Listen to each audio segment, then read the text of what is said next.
하나님 말씀은 에베소서 1장인데요. 오늘은 메시지 성경으로 물론 제 목소리가 그렇게 깨꼬리 같지는 않지만은 교독을 하려니까 이 메시지 성경은 우리의 기존의 절과 같은 구조가 아니라서 이렇게 묶은 부분, 즉 한 문장씩. 그래서 우리가 지금 현재 개역 개정은 좀 성도들이 읽기 쉽게 차후에 성경을 이제 정경화, 즉 성경을 묶으면서 장과 절을 나누어 둔 것입니다. 그 장과 절은 우리 성도들이 성경을 잘 접할 수 있도록 끊어놓은 것이지, 실질적으로는 성경 전체가 스토리로 잘 연결되는 게 제일 좋죠. 그래서 성경은 가급적이면 한 권씩, 예를 들면 에베소서, 빌립보서, 갈라디아서, 로마서, 또 구약이든 구약이 그 한 권씩 한 번씩 쭉 읽어나가는 게 좋아요. 근데 그것이 안 되니까 하루에 3장이라도 이렇게 큐티하는 마음을 읽어라, 그렇게 부탁하는 것인데, 그래서 메시지 성경은 그런 어떤 장절의 장은 살렸지만 그 절은 이렇게 한 문장을 중심으로, 즉 지금 에베소서 1장에 이제 보시면 1절부터 2절, 3절부터 6절 이렇게 묶여져 있어요. 그것은 그 3절부터 6절까지가 한 문장입니다. 한 문장. 개역 개정에는 여러 문장으로 나누어져 있는 것처럼 보이지만, 그래서 메시지 성경을 보실 때 그런 부분이 있다는 걸 유의해 보시고, 제가 한번 오늘 본문을 한번 읽어드리도록 그렇게 하겠습니다. 전체 화면에 소개될 겁니다. 하나님의 계획에 따라 그리스도 예수의 특사인 사도가 된 나 바울은 에베소에 있는 신실한 그리스도인들에게 이 편지를 씁니다. 나는 하나님 우리 아버지와 우리 주 예수 그리스도께서 우리 삶에 부어주시는 은혜와 평화로 여러분에게 문안합니다. 하나님은 얼마나 찬송받으실 분이신지요, 하나님은 얼마나 복되신 분이신지요. 하나님은 우리 주 예수 그리스도의 아버지시며 그분 안에 있는 축복의 높은 자리로 우리를 데려가시는 분이십니다. 하나님께서는 땅에 기초를 놓으시기 오래전부터 우리를 마음에 두시고 사랑의 중심으로 삼으셔서 우리가 그분의 사랑으로 온전하고 거룩하게 되도록 하셨습니다. 아주 오래전에 하나님께서는 예수 그리스도를 통해 우리를 자녀로 맞아들이기로 작정하셨습니다. 이 계획을 세우시며 하나님은 얼마나 기뻐하셨는지 모릅니다. 하나님께서는 그분의 사랑하시는 아들의 손을 통해 아낌없이 베푸시는 선물을 우리가 찬양하기 원하셨습니다. 메시아의 희생, 곧 십자가의 제단에 뿌려진 그분의 피로 말미암아 우리는 자유로운 사람이 되었습니다. 우리의 모든 잘못된 행실에서 비롯된 형벌과 처벌에서 자유케 된 것입니다. 그것도 겨우 자유케 된 것이 아니라 넘치도록 자유케 되었습니다. 하나님께서는 모든 것을 고려하셨고 우리에게 필요한 모든 것을 공급해 주셨으며 친히 기뻐하며 세우신 계획을 우리에게 알려주셨습니다. 하나님께서는 그리스도 안에서 그 계획을 우리 앞에 활짝 펼쳐 보이셨습니다. 그것은 만물, 곧 광대한 하늘에 있는 모든 것과 땅에 있는 모든 것을 그리스도 안에서 화해시키시고 종합하시려는 원대한 계획이었습니다. 그리스도 안에서 우리는 자신이 누구이며 무엇을 위해 사는지를 알게 되었습니다. 우리가 그리스도에 대해 처음 듣고 소망을 품기 훨씬 전에 하나님께서는 우리를 눈여겨보시고 우리로 하여금 영광스러운 삶을 살도록 계획하셨습니다. 그것은 하나님께서 만물과 모든 사람 안에서 성취하고 계신 전체 목적의 일부였습니다. 그리스도 안에서 여러분은 진리, 여러분의 구원에 관한 이 메시지를 듣고 믿어 구원을 확신하게 되었습니다. 그것은 성령께서 서명하고 보증하여 전해주신 구원입니다. 하나님께 날인받은 이 인증은 앞으로 계속될 전집의 촉건처럼 하나님께서 우리를 위해 계획해 놓으신 모든 것, 곧 하나님을 찬양하며 사는 영광스러운 삶을 우리가 누리게 될 것임을 일깨워 줍니다. 그런 까닭에 나는 여러분이 주 예수를 굳건히 신뢰하고 있으며 예수를 따르는 모든 일에게 사랑을 쏟고 있다는 소식을 듣고서 여러분을 두고 하나님께 감사드리지 않을 수 없습니다. 나는 기도할 때마다 여러분을 떠올리며 감사를 드립니다. 그러나 감사해서 멈추지 않고 간구합니다. 우리 주 예수 그리스도의 하나님, 영광의 하나님께서 여러분에게 이해력과 분별력을 주셔서 하나님을 친히 알게 하시고 여러분의 눈을 맑고 또렷하게 해주시기를 구합니다. 그리하여 하나님께서 무엇을 하라고 부르시는지 여러분이 정확히 볼 수 있기를 바랍니다. 또한 하나님께서 그분을 따르는 이들을 위해 마련해 두신 이 영광스러운 삶의 방식이 얼마나 대단한 것인지, 하나님께서 그분을 믿는 우리 안에서 끊임없는 에너지와 한없는 능력으로 행하시는 역사가 얼마나 풍성한지를 이해할 수 있기를 구합니다. 이 모든 에너지는 그리스도에게서 나옵니다. 하나님은 그분을 죽음에서 살리시고 하늘의 보좌에 앉히셔서 은하계로부터 이 땅의 통치에 이르기까지 우주의 모든 것을 다스리게 하셨습니다. 그분의 통치를 받지 않는 이름이나 권세가 하나도 없게 하셨습니다. 잠시만이 아니라 영원토록 그렇게 하셨습니다. 이 모든 일을 담당하고 계신 분, 모든 일의 최종 결정권을 가지고 계신 분은 그리스도이십니다. 이 모든 것의 중심에서 그리스도께서 교회를 다스리고 계십니다. 여러분도 알다시피 교회는 세상의 변두리가 아니라 세상의 중심입니다. 교회는 그리스도의 몸입니다. 그분은 교회 안에서 말씀하시고 활동하시며 교회를 통해 만물을 자신의 임재로 가득 채우십니다. 제 마음 같아서는 이렇게 성경을 쭉 매일 저녁에 한 20장씩 읽고 예배 마쳤으면 좋겠어요. 말씀 그 자체를 대한다는 것이 참 즐겁고 행복하고 참 맛있다는 느낌이 듭니다. 물론 우리 개역개정 말씀은 좀 더 묵상할 수 있는 거리와 또 풍성한 하나님을 더 깊이 생각할 수 있는 기회를 주고, 또 이런 메시지 성경들은 그 자체가 우리에게 정말 하나님의 말씀의 그 의미를 직접적으로 느낄 수 있는 그런 따뜻함을 주는 것 같아서 그 여러 성경, 번역된 성경들이 이모저모로 우리에게 많은 은혜를 주는데, 여러분 잊지 마세요. 하나님의 구원의 목적은 교회를 세우시는 것입니다. 그리고 그 교회가 만물 곳곳에 세워져서 예수 그리스도로 가득한 교회에서 마치 생수의 강이 터져나가듯 이 교회에서 에스겔 선지자가 본 그 환상 가운데 성전 지성소에서 시작된 그 물줄기가 성전 동문을 빠져나가 처음에는 발목을, 그 다음엔 무릎을, 그 다음에 허리를, 그냥 온몸을 잠글 만한 강이 되어 닿는 세상의 모든 곳들마다 살아나게 하시는 그 충만함의 역사가 교회의 충만함에서부터 시작되는 것이.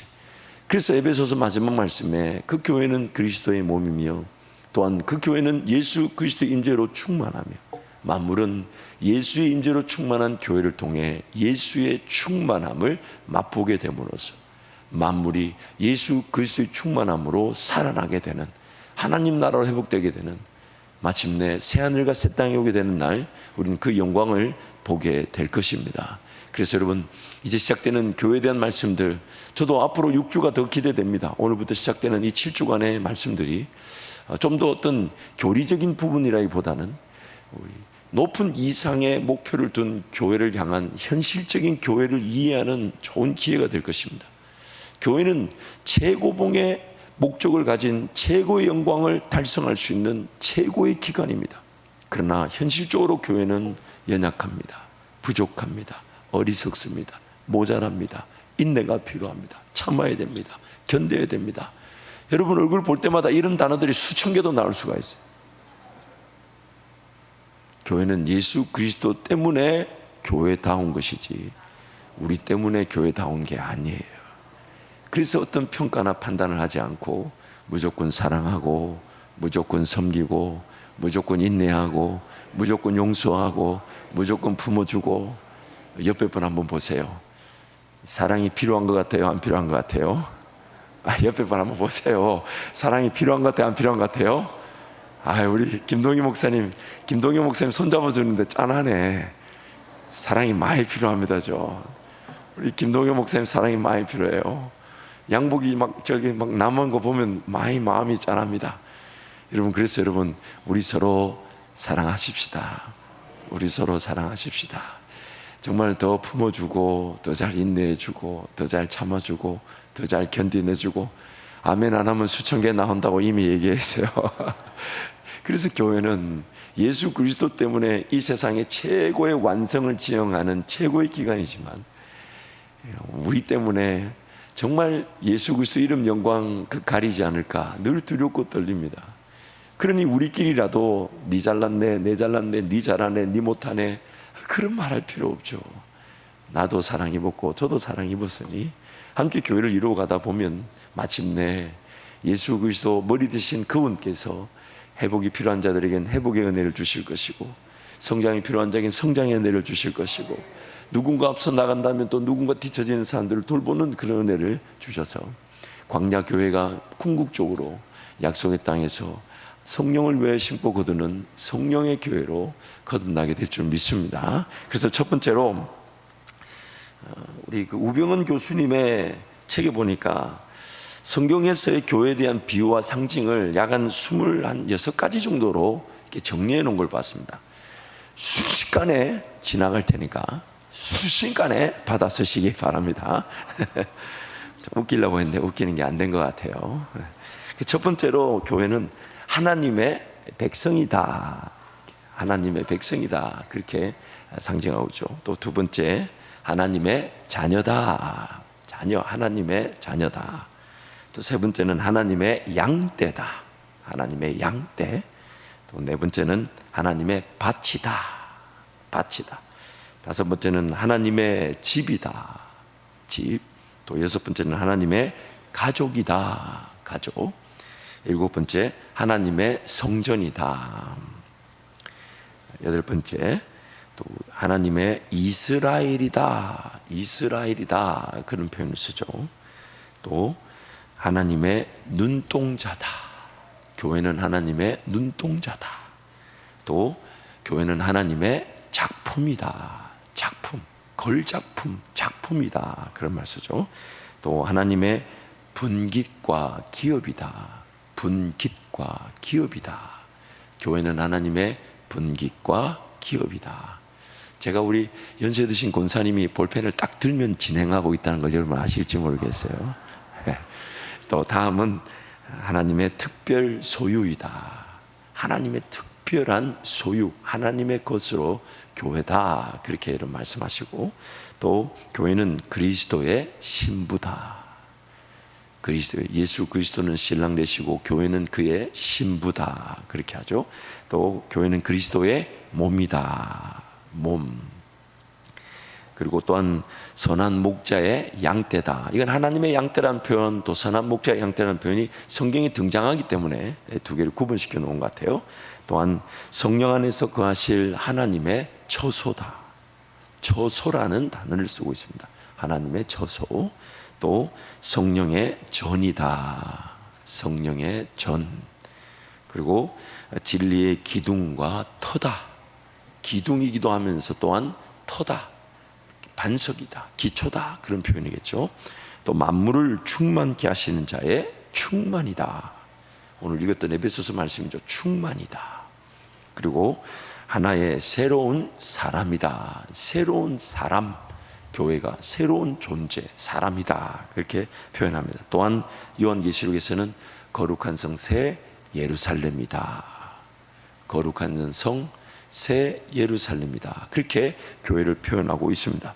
그래서 먼저 이 교회가 공동체라는 것은 다름 아닌 삼위일체, 세 분이시면서 한 분이신 그 하나님께로부터 출발한다라고 볼 수 있습니다. 그래서 두 번째로 삼위일체적 관점에서의 교회. 이것은 그 삼위일체적 교회라는 관점의 교회라는 이 내용만 찾아온 것이고, 그 삼위일체적 표현은 제가 말씀을 연결하면서 한번 정리해 봤습니다. 그래서 첫 번째, 교회는 성부 하나님께서 택하신 백성으로서 교회다라고 말합니다. 성부 하나님이 택하신 백성인 교회. 그래서 출애굽기 6장 말씀과 오늘 에베소서 1장 3절에서 6절에서 하나님의 성부 하나님의 백성으로서의 교회를 설명하는데, 출애굽기 교회와 에베소서 말씀을 연이어서 함께 선포합니다. 너희를 내 백성으로 삼고 나는 너희의 하나님이 되리니 나는 애굽 사람의 무거운 짐 밑에서 너희를 빼낸 너희의 하나님 여호와인 줄 너희가 알지니라. 찬송하리로다. 하나님 곧 우리 주 예수 그리스도의 아버지께서 그리스도 안에서 하늘에 속한 모든 신령한 복을 우리에게 주시되, 곧 창세전에 그리스도 안에서 우리를 택하사 우리로 사랑 안에서 그 앞에 거룩하고 흠이 없게 하시려고 그 기쁘신 뜻대로 우리를 예정하사 예수 그리스도로 말미암아 자기의 아들들이 되게 하셨으니, 이는 그가 사랑하시는 자 안에서 우리에게 거저 주시는 바 그의 은혜의 영광을 찬송하게 하려는 것이라. 이 삼위일체적 관점에서 교회에 대한 설명을 제가 들으면서 에베소서 말씀 1장 말씀 읽으니까 공교롭게도 그 에베소서 1장 안에 성부 하나님의 주도적인 사역과 성자 하나님의 주도적인 사역과 성령 하나님의 주도적 사역이 같이 등장하고 있었습니다. 그래서 성부 하나님의 백성으로서의 교회라는 표현과 방금 읽었던 에베소서 1장 3절 6절에서 성부 하나님의 원대한 계획 속에 성자 예수 그리스도를 통해 이루어진 하나님 성부 하나님의 계획 속에 탄생하게 된 그 교회 얘기가 너무 그 구약의 성부 하나님의 백성인 교회와 연결되고 있었습니다.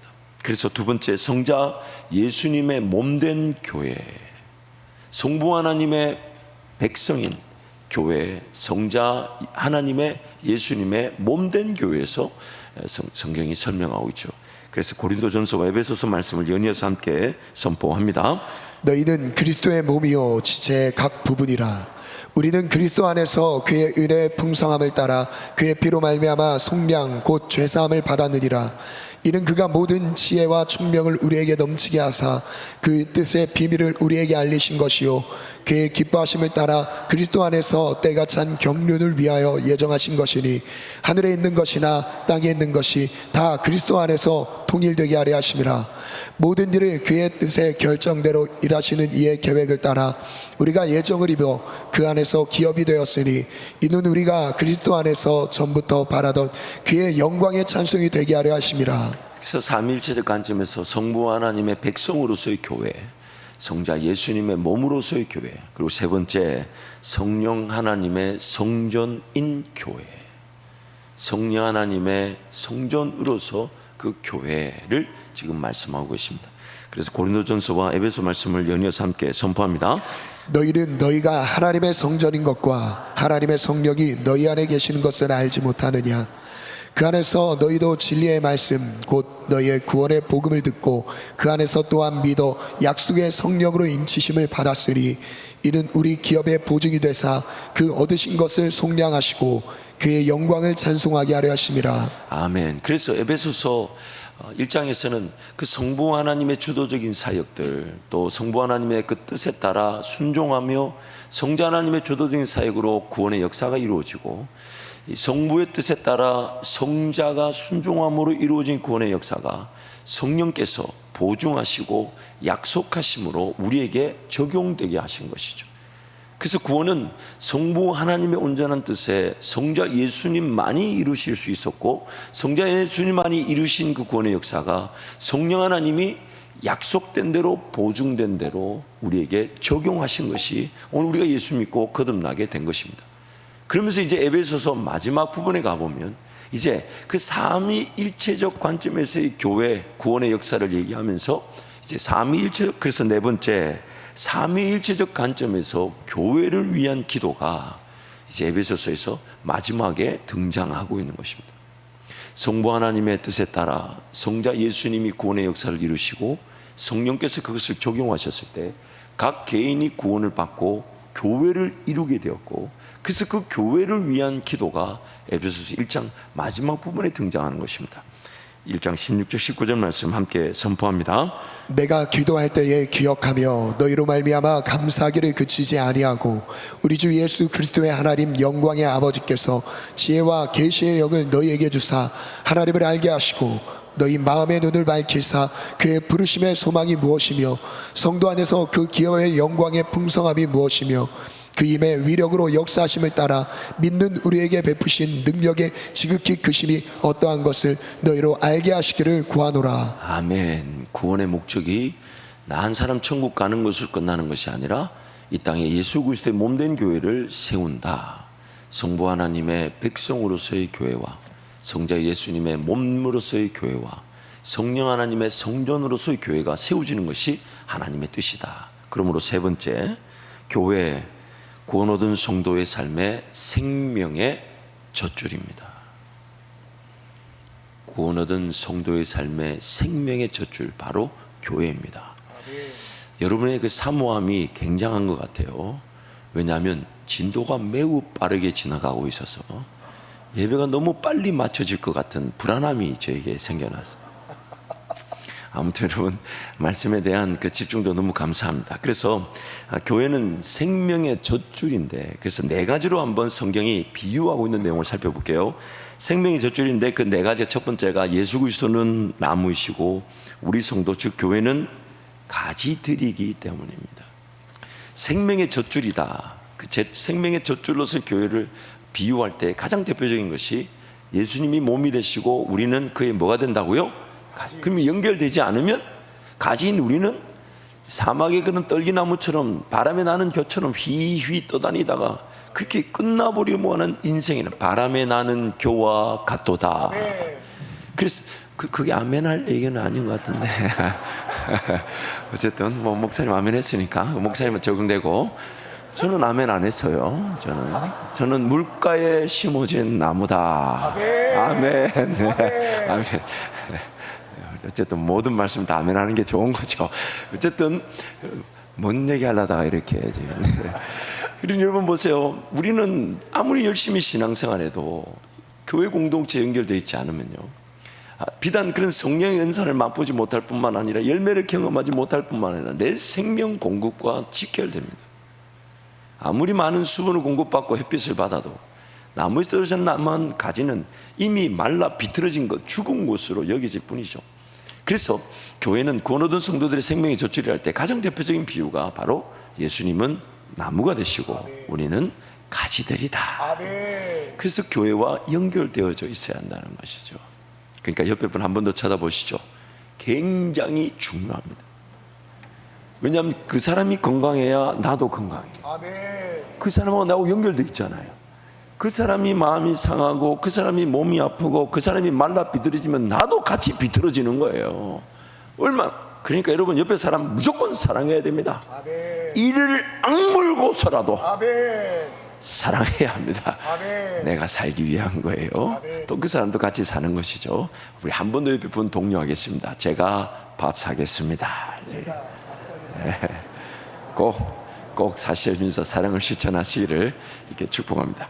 그래서 요한복음 15장 1절 5절인데요 우리 함께 하나님 말씀을 선포합니다.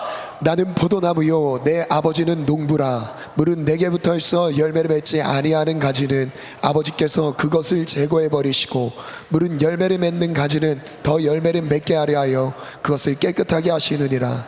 너희는 내가 일러준 말로 이미 깨끗하여졌으니 내 안에 거하라. 나도 너희 안에 거하리라. 가지가 포도나무에 붙어있지 아니하면 스스로 열매를 맺을 수 없음 같이 너희도 내 안에 있지 아니하면 그러하리라. 나는 포도나무요 너희는 가지라. 그가 내 안에 내가 그 안에 거하면 사람이 열매를 많이 맺나니 나를 떠나서는 너희가 아무것도 할 수 없음이라. 한번 따라 하실까요? 예수님을 떠나서는 나는 아무것도 할 수가 없습니다. 그리고 제가 한 가지 더 가르쳐 드렸죠. 아무거나 해서는 안 됩니다. 해서는 안 됩니다. 차라리 안 하고 선택하지 않은 게 더 안전할 수 있는데 뭘 선택하고 하다 보니까 더 큰 아픔, 시간과 물질이 버려지게 되죠. 잊지 마세요. 우리는 예수님을 떠나서는 아무것도 아니며 아무것도 할 수 없으며 아무거나 해서는 안 됩니다. 끝까지 기다리고 끝까지 인내하면 반드시 예수님이 인도해 주십니다. 그런 면에서 교회는 생명의 젖줄이라는 걸 설명하는 두 번째 예수님의 비유가 뭐냐면, 예수 그리스도는 목자가 되시고 우리 성도 즉 교회는 양떼들이기 때문입니다. 교회가 생명의 젖줄이라 할 때 예수님의 비유, 예수님은 목자가 되시고 우리는 그분의 양떼들이라는 거예요. 여러분 양이 얼마나 어리석은지 제가 몇 번 사진들 보여드렸죠. 종종 여러분 인터넷인데 쉽게 찾아보면요 나옵니다. 양이 야생에 버려졌을 때 양 스스로 살아날 확률은 거의 없답니다. 외적인 공격뿐만 아니라 뭐 가진 무기도 없고 시야도 눈도 흐리고 볼 수 없고, 그래서 그 음성을 듣는 기만 살아있다 그래요. 그래서 목자의 음성을 듣고 따라가지 않으면 이 자기 눈으로 뭘 보고 걸어가지 못해요. 그 양의 문제죠. 무기가 있습니까? 눈이 좋습니까? 그렇다고 뭐 다리가 길어서 도망이라도 갈 수 있습니까? 심지어 뒤집어지면 자기 힘으로 일어나지 못하는 경우도 있고, 야생에 두면 제일 큰 위협의 요소가 뭐냐면 자기 털입니다. 털이 자라나서 자기를 짓눌러버려요. 그래서 종종 이 페이스북 사진 보면 양 한 마리 어디 야생에 이렇게 버려진 걸 데리고 오면 자기 스스로가 넘어져서, 왜? 자기 털이 온 다리를 싸고 있어가지고 털을 깎아주지 않으면 걷지를 못하는, 쓰러져 버리는. 그러므로 우리는 목자가 없이는 양은 안전할 수가 없는 거예요. 목자가 없이는 양은 안전할 수가 없습니다. 그래서 예수님이 교회를 설명하실 때 예수님은 목자가 되시고 우리는 그의 양이라는 것이죠. 요한복음 10장 말씀 함께 선포합니다. 나는 선한 목자라. 나는 내 양을 알고 양도 나를 아는 것이 아버지께서 나를 아시고 내가 아버지를 아는 것 같으니 나는 양을 위하여 목숨을 버리노라. 또 이 우리에 들지 아니한 다른 양들이 내게 있어 내가 인도하여야 할 터이니 그들도 내 음성을 듣고 한 무리가 되어 한 목자에게 있으리라. 아멘. 그래서 여러분, 교회 바깥에 신앙생활 해야 되는데 아직 못하는 가족, 친지, 친구, 이웃들이 있다면 예수님의 말씀을 기억하십시오. 우리의 들지 아니한 양들에게 예수님의 음성이 들려지게 하시고 그들도 우리처럼 우리 안에 들어오게 하실 것입니다. 그런 기대감을 가지고 예수님을 자랑하고 예수님을 소개하고 교회를 자랑하고, 목사가 좀 인물이 안 좋더라도 목사 볼만하다고 자랑하고, 한번 놀러 오라고 자랑하고, 어떻게 해서든 그 음성을 듣고 우리 안에 들어와야 되니까요. 그러나 잊지 마세요. 그분도, 그 가족, 그 친지, 친구, 이웃도 예수님이 포기하지 않으시는 양이라는 사실을. 그래서 지치지 말고 기도할 때 반드시 돌아오게 될 줄 믿습니다. 세 번째로, 교회가 생명의 젖줄인 것은 예수 그리스도는 몸이 되시고 우리 성도 즉 교회는 그 몸의 지체이기 때문입니다. 그 몸의 지체이기 때문입니다. 로마서 12장 5절 말씀 함께 선포합니다. 이와 같이 우리 많은 사람이 그리스도 안에서 한 몸이 되어 서로 지체가 되었느니라. 아무리 손이 건강하고 발이 건강하고 온몸의 기관들이 건강해도 머리가 없다면 어떻게 될까요? 머리가 없다면 어떻게 될까요? 그러므로 우리 교회는 반드시 머리 대신 예수 그리스도와 연결된 지체로서 영양분을 공급받고 있는 것입니다. 그러므로 교회는 생명의 젖줄인 것입니다. 마지막으로 네 번째로, 예수님은 이렇게 비유하시죠. 예수 그리스도는 반석이 되시고 우리 성도 즉 교회는 반석 위에 성전이기 때문입니다. 반석 위에 성전이기 때문입니다. 에베소서 2장 20절 22절 함께 선포합니다. 너희는 사도들과 선지자들의 더 위에 세우심을 입은 자라. 그리스도 예수께서 친히 모퉁이 돌이 되셨느니라. 그의 안에서 건물마다 서로 연결하여 주 안에서 성전이 되어가고 너희도 성령 안에서 하나님이 거하실 처소가 되기 위하여 그리스도 예수 안에서 함께 지어져 가느니라. 사도들과 선지자들의 터라는 말은 마치 예수님께서 베드로에게 얘기하셨던 내 고백, 신앙의 고백 위에 교회를 세우겠다는 그 말씀. 그러므로 예수 그리스도의 말씀의 터 위에 교회가 성전으로 세워져 가는 것이죠. 그러므로 오늘 우리는 예수 그리스도라는 교회 공동체에 연결되어 있지 않으면 내가 내 인생의 터전은 모래 위와 같을 수가 있다는 것입니다. 그래서 반석 위에 반드시 내 삶이 세워져 가듯 서로 연결되어 있어야만이 우리는 건강할 수가 있고 안전할 수가 있는 것이죠. 그러므로 교회 공동체는 구원 얻은 성도들을 위한 생명의 젖줄입니다. 생명의 젖줄입니다. 그래서 네 번째, 하나님의 포기하지 않으시는 교회 공동체.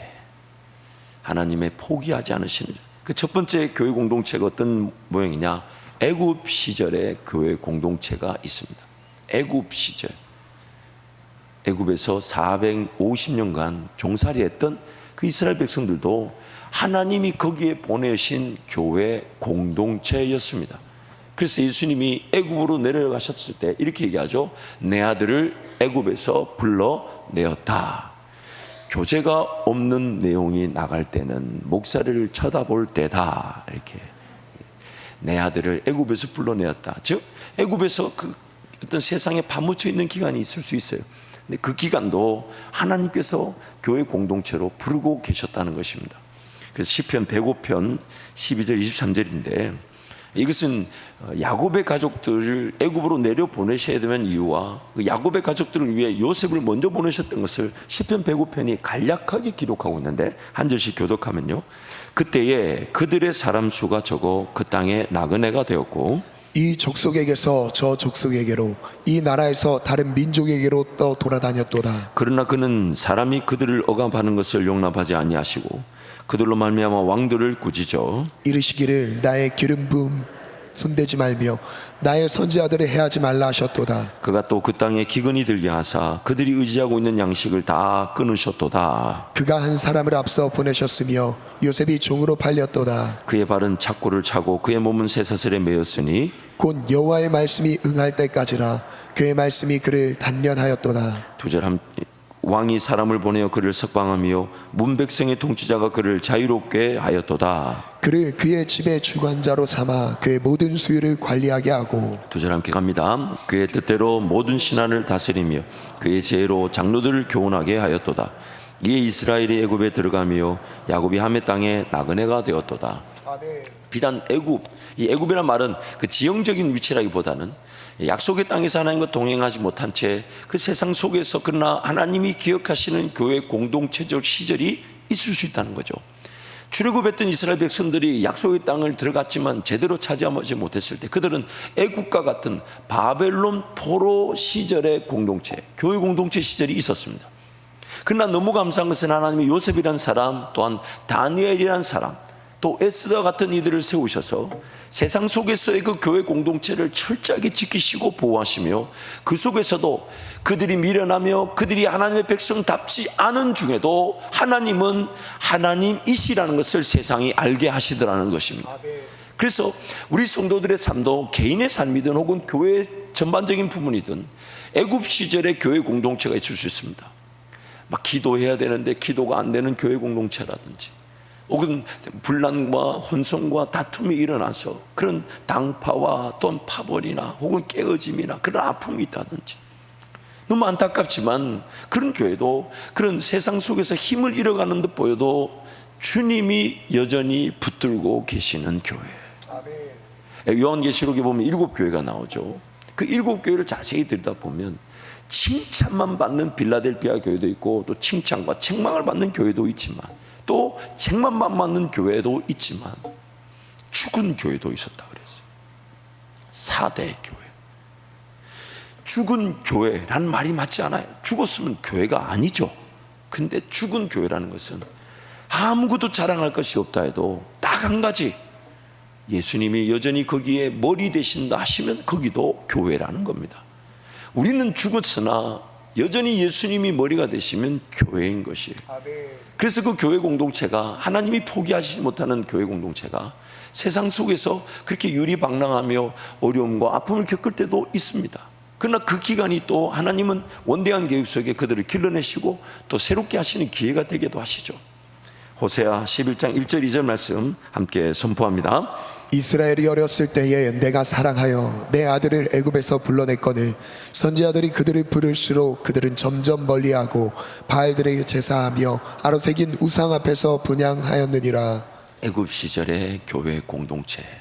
두 번째로 하나님이 포기하지 못하는 교회 공동체는 광야 시절의 교회 공동체가 있을 수 있습니다. 광야 시절의 교회 공동체. 사도행전 7장 37절 38절 2절 함께 선포합니다. 이스라엘 자손에 대하여 하나님이 너희 형제 가운데서 나와 같은 선지자를 세우리라 하던 자가 곧 이 모세라. 시내산에서 말하던 그 천사와 우리 조상들과 함께 광야 교회에 있었고 또 살아있는 말씀을 받아 우리에게 주던 자가 이 사람이라.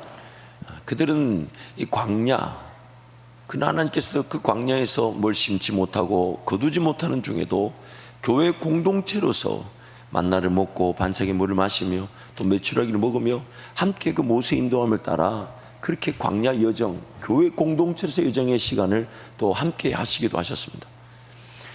요지가 뭐냐면 우리는 연약하지만 하나님은 우리가 어떤 형편에 있든지 간에 우리 교회를 포기하지 않으신다는 것이, 결코 포기하지 않으신다. 자기 백성이 어떤 형편에 있든지 간에 끝까지 찾아가셔서 그 가운데서 교회 공동체로서 하나님의 은혜를 누리게 하시고 반드시 하나님 그분이 하나님 되심을 나타내시는 그 하나님의 신실하심을 지금 성경이 말씀하고 있습니다.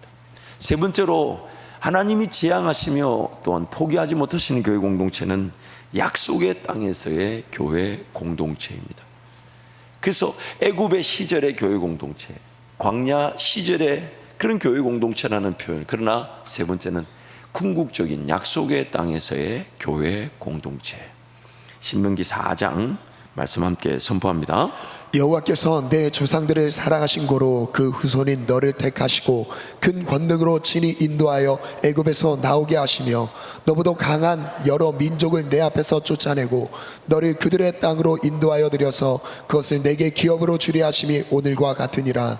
그런즉 너는 오늘 위로 하늘에나 아래로 땅에 오직 여호와는 하나님이시오 다른 신이 없는 줄을 알아 명심하고 오늘 내가 내게 명령하는 여호와의 규례와 명령을 지키라. 너와 내 후손이 복을 받아 내 하나님 여호와께서 내게 주시는 땅에서 한없이 오래 살리라.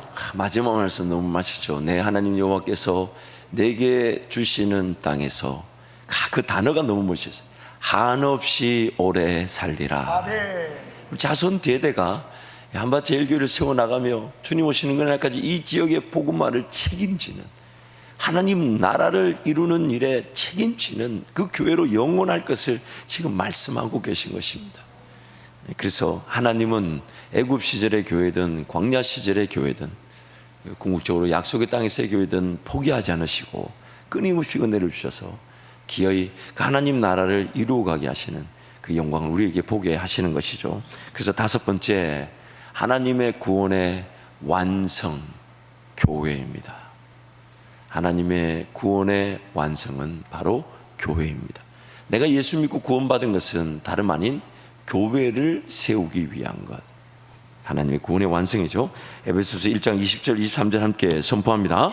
그의 능력이 그리스도 안에서 역사하사 죽은 자들 가운데서 다시 살리시고 하늘에서 자기의 오른편에 앉히사 모든 통치와 권세와 능력과 주권과 이 세상뿐 아니라 오는 세상에 일컫는 모든 이름 위에 뛰어나게 하시고 또 만물을 그의 발 아래에 복종하게 하시고 그를 만물 위에 교회의 머리로 삼으셨느니라.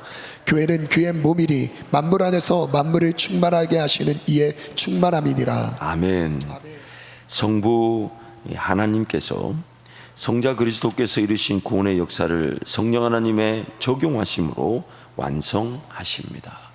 그래서 예수님이 이루신 일을 성령께서 보증하신다.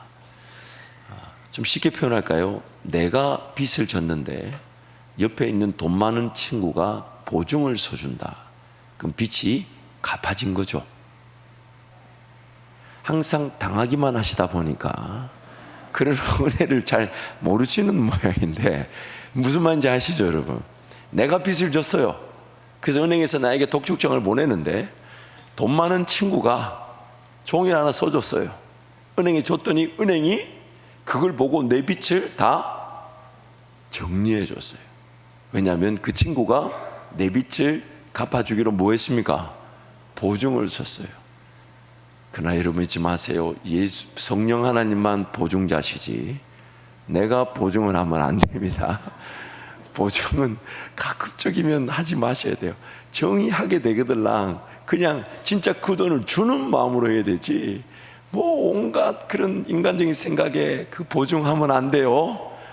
정말 제 주변에 보증을 받아가지고 이렇게 빚이 이렇게 당감받았다는 느낌으로 얘기하는 분을 한 번도 만나본 적이 없어요. 전부 다 어떤 분이냐? 보증 잘못 썼다, 보증 잘못 썼다, 보증 잘못 썼다. 그만큼 그 보증이 위험하고, 그러나 그 힘은 막강하죠. 근데 지금 성경이 뭐랍니까? 예수님이 이뤄놓으신 일을 성령이 나를 위해 뭘 쓰셨다고요? 보증을 쓰셨대요. 그래서 그 모든 나의 죄값이, 채무가 해결이 된 것입니다. 구원은 허물과 죄로 인해 죽은 자들이 살아나는 것입니다. 하나님의 자녀로 그 지위와 권세가 회복되게 하십니다. 하나님의 자녀들의 공동체, 즉 교회가 세워지게 하시는 것입니다. 교회가 세워지게. 그래서 여러분, 우리가 복음이 전해질 때 개인의 구원이죠. 나 한 사람이 예수 믿고 하나님의 자녀로 회복되지만, 복음이 전해지는 순간 내가 들은 복음은 누군가 나에게 전하게 돼요. 복음은 반드시 교회, 즉 복수 공동체를 이루게 되어 있습니다. 복음 전하는 자와 듣는 자. 그러므로 교회가 아니면 복음이 전파될 수가 없습니다. 교회가 있었기에 복음이 전해져. 그래서 교회는 어머니다라는 표현을 쓰기도 합니다. 생명구원의 그 잉태 역사를 계속해서 나타내는 것이죠. 그래서 교회를 어머니다, 즉 생명구원의 역사를 자꾸만 잉태하고 해산하기 때문에 교회를 어머니다라고 말하기도 하는 것입니다. 교회는 그리스도의 몸이며 또한 그리스도는 교회의 머리이십니다. 교회는 머리 대신 그리스도에 의해 모든 통치와 권세와 능력과 주권과 모든 이름 위에 뛰어납니다. 모든 이름 위에 뛰어납니다. 만물이 머리 대신 그리스도의 발, 즉 교회 아래에 복종합니다. 교회 아래에 복종합니다. 생육, 번성, 충만, 정복, 다스림의 창조 목적에 그리스도에 세워진 교회를 통해 실현 그리고 완성되는 것입니다. 창조 때 하나님께서 우리에게 목적하신 바 뭡니까? 생육하고 번성하고 땅에 충만하고 땅을 정복하고 땅을 다스리라. 그러나 그 죄로 말미암아 그 목적이 여전히 이루어지지 못한 상태였죠.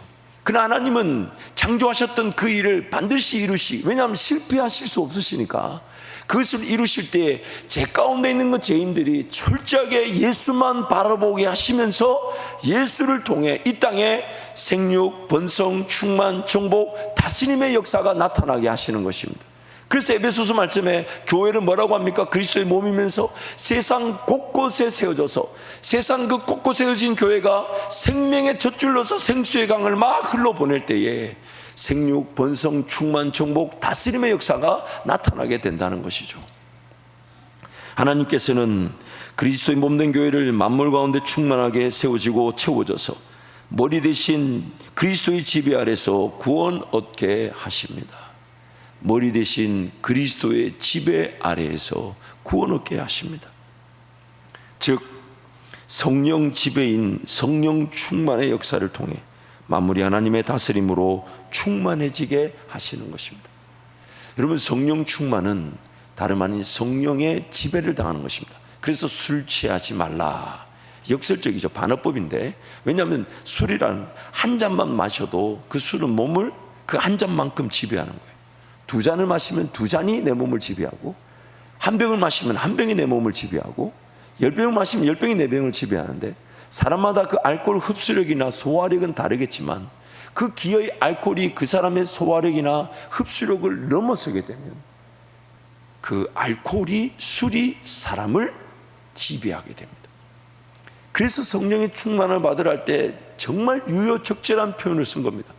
성령 하나님으로 알아가고, 성령 하나님을 배워가고, 성령 하나님을 인정하고, 성령 하나님을 따라가며 성령께 순종하고, 그 문화와 습관을, 그 모든 원학과 유형을 성령과 맞춰갈 때 점점점 그의 시간이, 그의 물질이, 그의 문화가, 그의 습관이, 시간의 모든, 삶의 모든 구석구석이 성령 하나님의 그 인도하심, 즉 지배를 받게 될 때 그것이 성령 충만도를 결정하고, 성령 충만도는요, 처음에는 배움의 기회, 학습이라고 그러죠.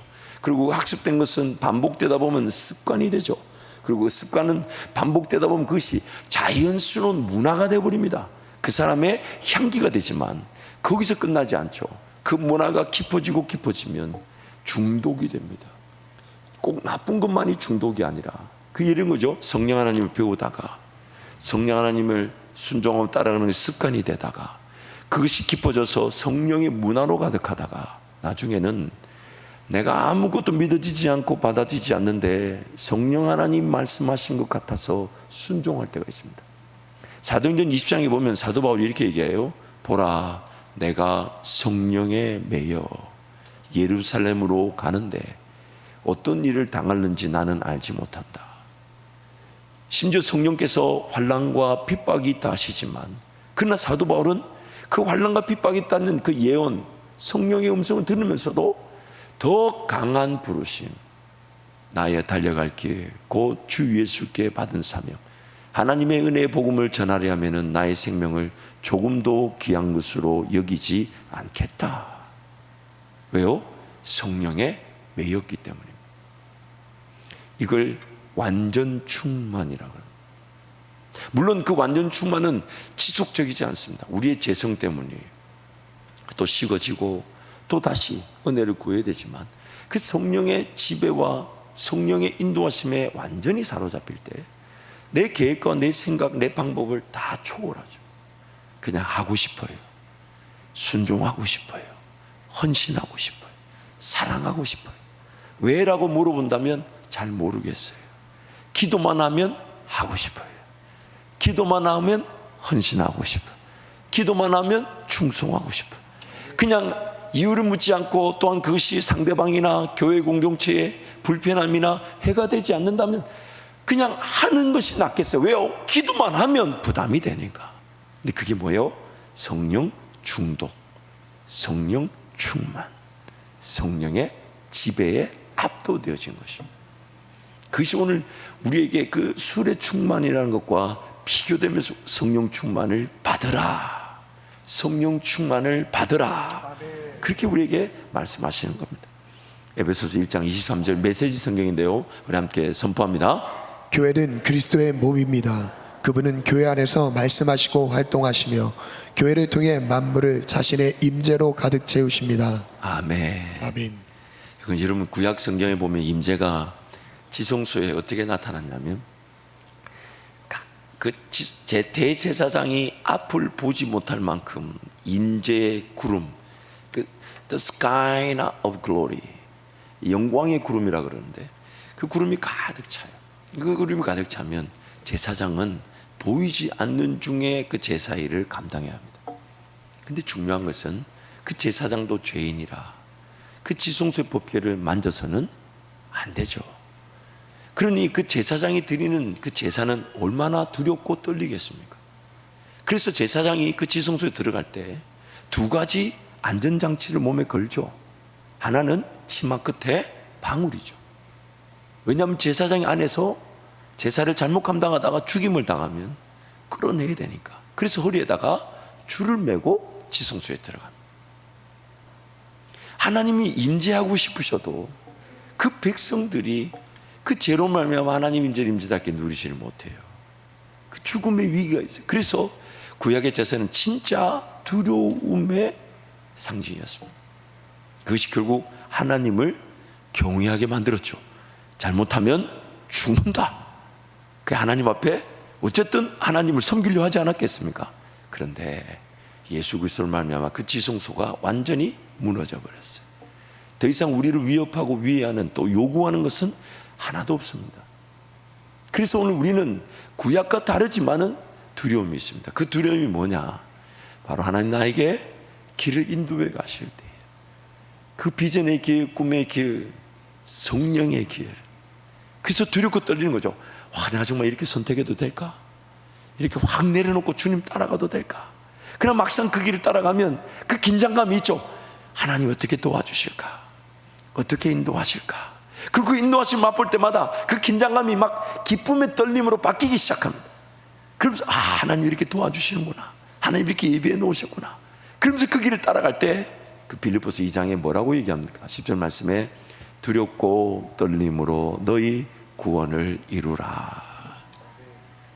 그래서 오늘 우리는 그런 성령의 임재를 이제 만끽하고 누릴 수 있는 사람들이 됐어요. 만끽하고 누릴 수 있어요. 구약과 다릅니다. 벌벌 떨면서 예수 믿는 게 아니에요. 지옥 가려가 무서워서 예수 믿는 게 아니에요.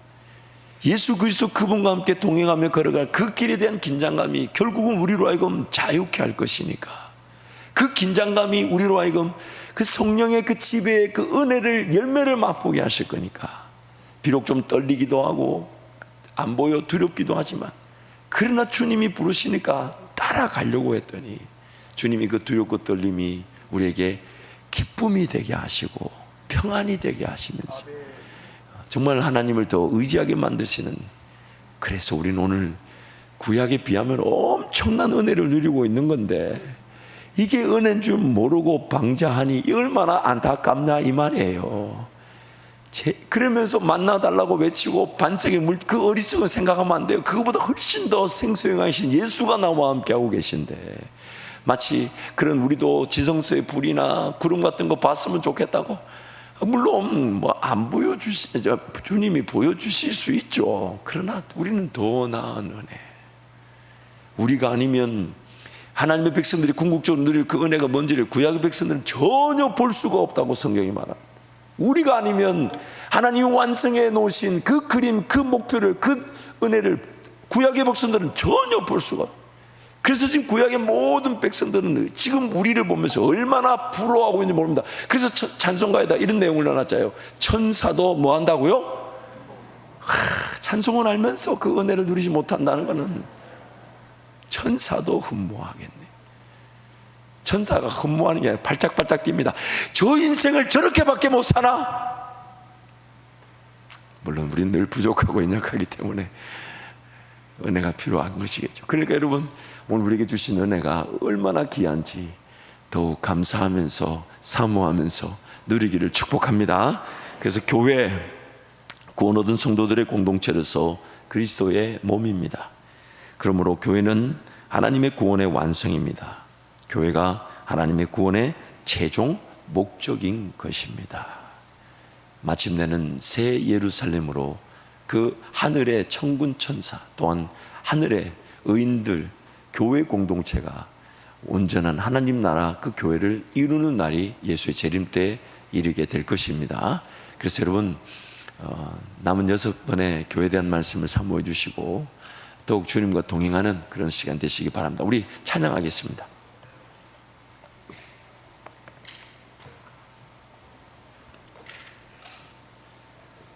찬양하시면서 기도하면서 하나님, 정말 그 교회 공동체를 세우는 제가 되게 하여 주십시오. 이것은 단지 주님의 명령일 뿐만 아니라 저와 여러분 각 개개인 성도의 생명의 젖줄입니다. 생명의 젖줄입니다. 생명의 젖줄입니다. 내가 살기 위한 것이며 또한 내가 교회를 섬길 때에 나도 살고 모든 성도가 사는 것입니다.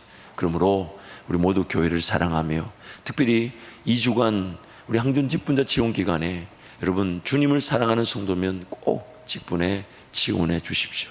추천해 주십시오. 개인의 갈등보다 다른 성도의 추천이 하나님의 분명한 뜻이니까 순종하십시오. 그래서 우리 하나님, 우리 주님이 기쁜 마음으로 지원된 그 사랑의 마음을 귀하게 여기시고 또 세울 자들을 세워 주실 것입니다. 우리 함께 찬양하겠습니다.